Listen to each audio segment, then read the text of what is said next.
پاکستان کے عدالتی اور انصاف کے نظام سے مایوس ہو کر عمران خان نے کیوں عالمی عدالت یعنی کہ انٹرنیشنل کورٹ آف جسٹس میں جانے کا فیصلہ کیا؟ اس طرح کی چال جو عمران خان کی تھی، اس کے اوپر اسٹیبلشمنٹ اور مخالفین کی کیسے چیخیں نکل گئیں اور پھر کس طرح سے مذہبی منافرت پھیلائی گئی، اور کیا یہ جو وکیل ہیں یہ کون ہیں، اور کیا انٹرنیشنل کورٹ آف جسٹس میں جایا جا سکتا ہے کہ نہیں؟ آج کے گورکھ دھندا میں ان پہلوؤں کے اوپر آپ سے بات کریں گے۔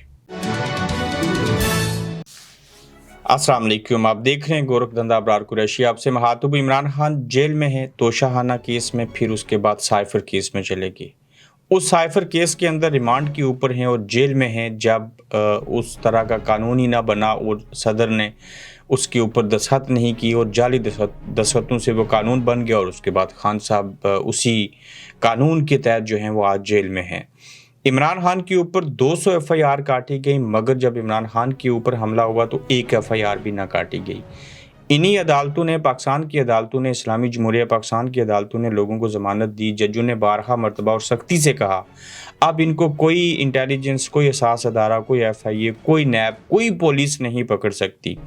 اس کے باوجود جب عدالتوں نے ایسے کہا، لکھ کر دیا، تو ان کے فیصلے کو ردی کی ٹوکری میں پھینک دیا اور اسلامی جمہوریہ پاکستان کے اندر پھر بھی ان لوگوں کو گرفتار کیا گیا، جس کی مثال علی محمد خان، شہریار افریدی کے کیس، اس میں حال ہی میں جو پرویز الہی صاحب ہیں ان کا کیس دیکھ لیجئے۔ اسی پاکستان کے اندر جو صحافی ہیں، پچھلے 4 سالوں کے اندر 42 صحافیوں کو مار دیا گیا ہے، اور جن میں سے ایک جو زندہ ہیں وہ عمران ریاض ہیں اور وہ اغوا ہیں۔ اس پاکستان کے اندر عدالتوں کو، ججوں کو ڈرایا گیا، ان کی ننگی اور گندی ویڈیو کی دھمکی دی گئی۔ اسی ملک کے اندر وکلا جو تھے ان کے کزنوں کو مار دیا گیا، اسی ملک کے وکلا کے منشیوں کو اغوا کر دیا گیا، اسی ملک کے وکلا کے اوپر ایف آئی آرز ہوئیں، اسی ملک کے جو جج تھے وہ خوف کے سائے میں رہے۔ اس ملک کے اندر ججوں کو پریشرائز کیا گیا، اس ملک کے اندر صدر جو ہے اس کی بات نہیں مانی گئی، اس ملک کا جو وزیر اعظم ہے وہ ڈمی ہے، اس ملک کے اندر جتنے بھی سیاستدان ہیں وہ سارے ایک دوسرے کے ہاتھوں شکار ہوئے، بلیک میل ہوئے، اور پھر ان کو ڈیوائڈ تقسیم کر کے ان کے اوپر رول کیا گیا۔ جس پاکستان کے اندر انصاف نام کی کوئی چیز نہ ہو، لوگ وہاں پہ مایوس ہوں، مایوسی ہو کہ گناہ کر لیں، اس ملک کے اندر پیسے والے کو جان کی فکر ہو اور غریب کو کھانے کی فکر ہو، اور وہاں سے لوگ بھاگنا چاہتے ہوں، اور اس وجہ سے بھاگنا چاہتے ہوں کہ یہ ملک کسی کام کا نہیں رہا۔ جس ملک اور جس اسلامی جمہوریہ پاکستان جیسے ملک کے اندر سے لوگ جب سفر کر کے، پردیسی لوگ جو ہیں وہ پاکستان جائیں اور واپس جب اپنے پردیس والے دیس میں اتریں، تو وہ اللہ کا شکر ادا کریں کہ شکر ہے ہم زندہ، صحیح سلامت اور واپس پہنچائیں۔ جس ملک کے اندر آپ گھر سے باہر نکلیں اور فون استعمال اس لیے نہ کریں پبلک پلیس کے اندر کہ آپ کا فون چھین لیا جائے گا، جس ملک کے اندر آپ باہر نکلیں اور پھر آپ کلمہ پڑھ کے نکلیں اور واپس جائیں، تو اللہ کا شکر ادا کریں کہ شکر ہے ہم زندہ واپس پہنچ چکے ہیں۔ جس ملک کے معاشی حالات اتنے بدتر ہو جائیں کہ وہاں سے ایک نوجوان آٹا مانگنے کی کوشش کرے، آٹا نہ دیا جائے تو زبردستی لینے کی کوشش کرے تو آپ اس کو ماریں گے۔ جس ملک کے اندر جوتیاں جو ہیں وہ مسجد میں نماز پڑھنے، اللہ کے سامنے سجدہ ریز ہونے والے جو ہیں ان کو یہ فکر ہو کہ یہاں سے جوتیاں چوری کر لی جائیں گی، وہاں کا کیا المیہ ہوگا۔ اسی پاکستان کے اندر جو ہے لوگوں کو روٹی چوری کرنے کے اوپر مارا گیا، جبکہ جو اشرافیہ ہے، جو ایلیٹ کلاس ہے، وہ آج بھی قانون سے بالاتر ہے۔ جس ملک کے اندر نصاب تعلیم جو ہے وہ یکساں نہیں، جہاں انصاف یکساں نہیں، جس ملک کے ججوں کو آزادی چاہیے، جس ملک کے عوام کو حقیقی آزادی چاہیے، جس ملک کے وکیل جو میڈل مین بن کے انصاف دلاتے ہیں وہ آزاد نہ ہوں، وہ بے بس ہوں، مجبور اور لاچار ہوں، اس ملک کے اندر سے عمران خان جیل سے بیٹھ کے یا ان کی پارٹی پھر روز قیامت کا انتظار کر سکتے ہیں، یا پھر قبر میں جانے کے لیے راضی ہو سکتے ہیں، یا پھر انٹرنیشنل کورٹ آف جسٹس کے اندر غیر مسلم کی عدالت میں انصاف کے لیے جا سکتے ہیں۔ یہ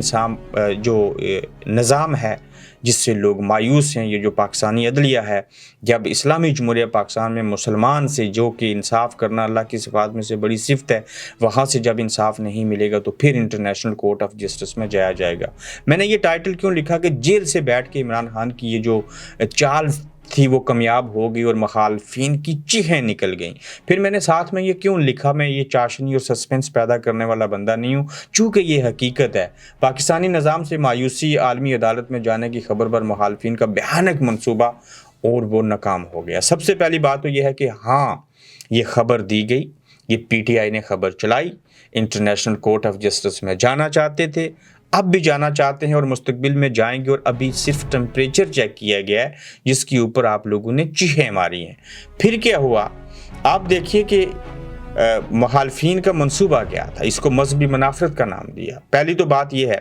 کہ انٹرنیشنل کورٹ آف جسٹس کے اندر عمران خان خود تو نہیں جائیں گے، لیکن ان کا کیس کوئی بیرسٹر لڑے گا یا ان کی جگہ کو ان کا کارکن چلا جائے گا، ان کا بیٹا سلمان جا سکتا ہے، ان کا بیٹا قاسم جا سکتا ہے، کوئی بھی چیزیں ہو سکتی ہیں۔ پہلے تو یہ تھا کہ انٹرنیشنل کورٹ آف جسٹس کے اندر کیس لڑنے کے لیے، لے جانے کے لیے اسٹیٹ ٹو اسٹیٹ، یعنی کہ ریاست سے ریاست کا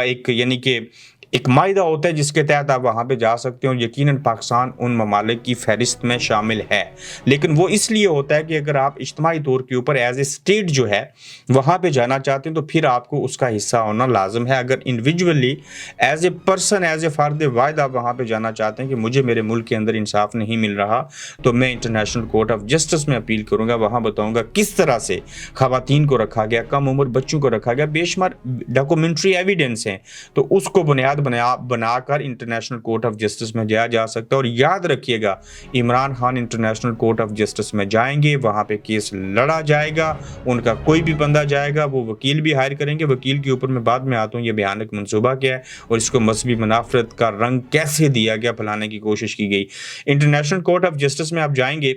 تو سیدھی سی بات ہے وہاں پہ 1-2 مہینے کیس چلے گا، وہاں سے تو انصاف ملے گا۔ ہاں پاکستان کے اندر انسانی حقوق جو ہیں وہ پامال ہوتے ہیں، انسانی حقوق کی وائلیشن ہوتی ہے، عوام چیخ رہے ہیں، چلا رہے ہیں، ساری چیزیں ہو رہی ہیں۔ اب آ جائیں کہ جو جیفری رابرٹ سن ہے، سوری میں اس کو صحیح سے پروناؤنس نہیں کر سکا، رابرٹ سن، یہ بہت بڑے وکیل ہیں، برطانیہ میں بیسڈ ہیں، اور یہ جو وکیل ہیں ان کے اوپر اور عمران خان کے اوپر یہ الزام لگا کے پروپیگنڈا شروع کیا گیا کہ یہ سلمان رشدی جو تھے یہ ان کے وکیل تھے، ان کو انہوں نے بچایا تھا، اسے اپنے گھر میں پناہ دی تھی۔ مجھے یہ بتائیں اعتزاز احسن جو تھے وہ نواز شریف کا بھی کیس لڑتے تھے، لطیف کھوسہ نے بھی ان کا کیس لڑا، زرداری صاحب کا بھی کیس لڑا۔ آج لطیف کھوسہ اور اعتزاز احسن اگر عمران خان کا بھی کیس لڑ رہے ہیں تو اس کا مطلب کیا ہے؟ کیا وہ برے وکیل ہو گئے؟ کیا وہ اچھے وکیل نہیں رہے؟ کیا وہ اچھے نہیں تھے تو اس وجہ سے ان کا کیس نہیں لڑتے تھے؟ کچھ سمجھ نہیں آتی کہ اس ملک کے عوام کو، اس طرح کے لوگوں کو کس طرح سے سمجھایا جائے کہ سلمان کا اگر کوئی کام تھا، وہ جو رشدی صاحب ہیں، تو اگر اس نے لڑا تو یہ تو قابل وکیل تھا۔ اس بات کا تعلق یہودی، عیسائی، باقی چیزیں ہونے سے کیا ہے؟ جب عمران خان ہی انصاف لینے کے لیے عیسائیوں کی اور یہودیوں کی اور غیر مسلم کی عدالت میں جا رہا ہے تو آپ کو مسئلہ کیا ہے اس کے ساتھ؟ آپ دینا انصاف، ملک کے اندر انصاف کریں۔ تو عمران خان کو کون سی مصیبت پڑی ہے یا اس کے کسی بندے کو کہ وہ انٹرنیشنل کورٹ آف جسٹس یعنی کہ عالمی دنیا کی عدالت کے اندر جائے اور وہاں سے انصاف حاصل کرے؟ وکیل سلمان رشدی صاحب کا، سوری صاحب نہیں، معذرت، اس شخص کا ہو یا جس کسی کا بھی ہو، کسی قاتل کو بچایا ہو، کسی زانی کو بچایا ہو، وکیل وکیل ہوتا ہے، وکیل اچھا اور برا نہیں ہوتا۔ اور یہ جو آپ بیانیہ بنانا چاہتے ہیں، یہ آپ کی چیخیں نکلی ہیں کہ اگر عمران خان عالمی عدالت میں چلا گیا تو پھر کیا ہوگا؟ ہمیں پتہ ہے صدر کو آپ نے منع کیا، آپ کچھ نہیں کیجیے گا، چیف جسٹس کو آپ ڈرا رہے ہیں، ان کے تھوڑے دن باقی رہتے ہیں، نئے چیف جسٹس سے آپ کو بڑی امیدیں ہیں، سارا کچھ ہے، لیکن یہ پاکستان کے عوام کسی بیانیے کو نہیں مانیں گے، اس مذہبی منافرت کو بھی نہیں مانیں گے۔ یہ وہ دور ہے، اس دور کی غلطیاں ہو رہی ہیں۔ آج سے 1400 سال پہلے اسلام کے نفاذ سے قبل جو حرکتیں ہوتی تھیں وہ سارے جرم اور ساری حرکتیں اس دور کے اندر بھی ہو رہی ہیں، اور یہ آخر کب تک ہوتا رہے گا اور کب تک آپ پاکستان کے اندر انصاف نہیں ہونے دیں گے؟ ہم نہیں کہتے کہ پاکستان میں انصاف نہیں ہے، انصاف کسی حد تک ہے، انصاف کرنے میں لوگ رکاوٹ ہیں۔ میں کہاں سے شروع کروں، کہاں پہ اختتام کروں؟ بعض دفعہ اس کیمرے کے سامنے بیٹھتے ہیں، لگتا ہے کہ کس سے ہم بات کرنے لگیں، کیا بات کرنے لگیں، کیا اثر ہوگا اس کا، کیوں بات کریں گے؟ اور حالات کو دیکھ کے بالکل دماغ جو ہے وہ جام ہو کے رہ جاتا ہے، کیا کہیں اس کے اوپر۔ تاہم یہ عمران خان کی چال کامیاب رہی، انٹرنیشنل کورٹ آف جسٹس میں عمران خان مستقبل میں جائیں گے، اس کے علاوہ اور کوئی چارہ نہیں، جو کہ پاکستان سے انصاف ہوتا ہوا دکھائی نہیں دیتا۔ یہاں جج سر عام سوشل میڈیا کے اوپر پوسٹیں لگاتے ہیں، ان کی ذاتی بغض و عناد ہوتی ہے اور وہ شٹ اپ بھی کہتے ہیں اور چیزیں بھی کرتے ہیں، اور وہاں پہ جب انصاف نہ ہو پھر مایوسی ہوتی ہے، اور مایوس ہو کر انسان دوسروں کے پاس جاتا ہے۔ آپ دیکھتے ہیں کہ پریکٹیکلی چیزیں کب ہوتی ہیں۔ تاہم اس خبر کو جھوٹا قرار دیا گیا، غلط خبر قرار دی گئی، وہ اس لیے کہ یہ صرف معذرت ٹمپریچر چیک کرنا تھا، اور ٹمپریچر چیک ہو گیا کہ چیخیں نکلی ہیں۔ اپنا خیال رکھیے گا، پھر ملیں گے۔ آپ دیکھ رہے ہیں گورکھ دھندا ابرار قریشی کے ساتھ۔